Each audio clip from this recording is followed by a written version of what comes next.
আসসালামু আলাইকুম ওয়া রাহমাতুল্লাহ। সূরাতুল ফাতিহা আমল করে বিদ্যা আঙ্গুলিতে ফু দিলে কি হয়, আল্লাহর কালামের কারিশমা দেখুন, আপনি অবাক হয়ে যাবেন। সূরাতুল ফাতিহা পবিত্র কোরআনের সর্বপ্রথম সূরা। এই সূরাটি মক্কায় অবতীর্ণ হয়েছে। এই সূরার মধ্যে 7টি আয়াত রয়েছে, একটি রুকু রয়েছে। এই সূরার বিশেষ ফজিলত হলো, এই সূরাটি নামাজের প্রত্যেক রাকাতে পাঠ করা হয় বিদায় সূরাতুস সলাত বা নামাজের সূরাও বলা হয়ে থাকে।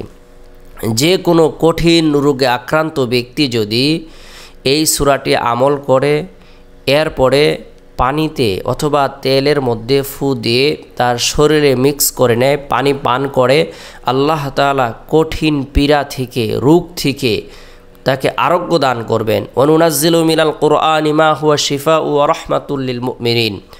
কোরআন হলো মানুষের জন্য শিফা স্বরূপ, আরোগ্য স্বরূপ। তাই কোরআনের মধ্যে বিশেষ করে সূরাতুল ফাতিহা সমস্ত রোগের ঔষধ স্বরূপ। যে কোনো রোগে আক্রান্ত হলে এই সূরাটি আমল করলে আল্লাহ তাআলা তাকে কঠিন ও জটিল রোগ থেকে নিরাপত্তা দান করবেন, শারীরিক সুস্থতা দান করবেন।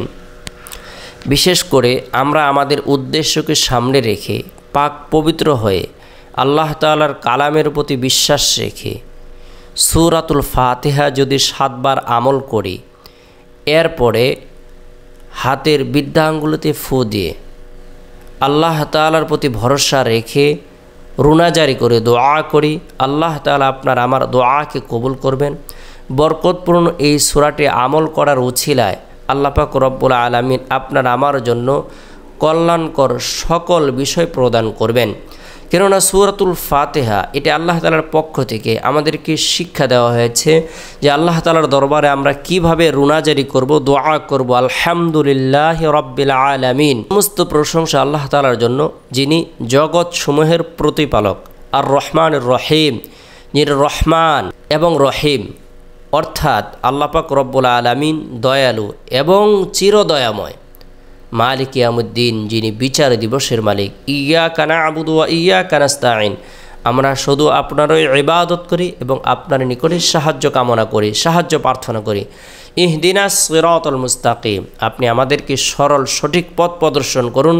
সিরাতাল্লাযীনা আন'আমতা আলাইহিম। তাদের পথ প্রদর্শন করুন যাদের উপর আপনি নিয়ামত প্রদান করেছেন, অনুগ্রহ করেছেন, অর্থাৎ সাহাবা একরামদের অন্তর্ভুক্ত আমাদেরকে করুন। সিরাতাল্লাযীনা আন'আমতা আলাইহিম গায়রিল মাগদুবি আলাইহিম ওয়ালাদ-দাল্লিন। তাদের পথ নয় যারা পথভ্রষ্ট, গুমরা হয়েছে। সূরাতুল ফাতিহা আমরা নামাজের পর 7 বার আমল করব। এরপরে বিদ্যাঙ্গুলিতে ফু দিয়ে আমরা আমাদের উদ্দেশ্যকে সামনে রেখে রব্বুল আলামিনের দরবারে রুনাজারি করব, প্রার্থনা করব, দোয়া করব।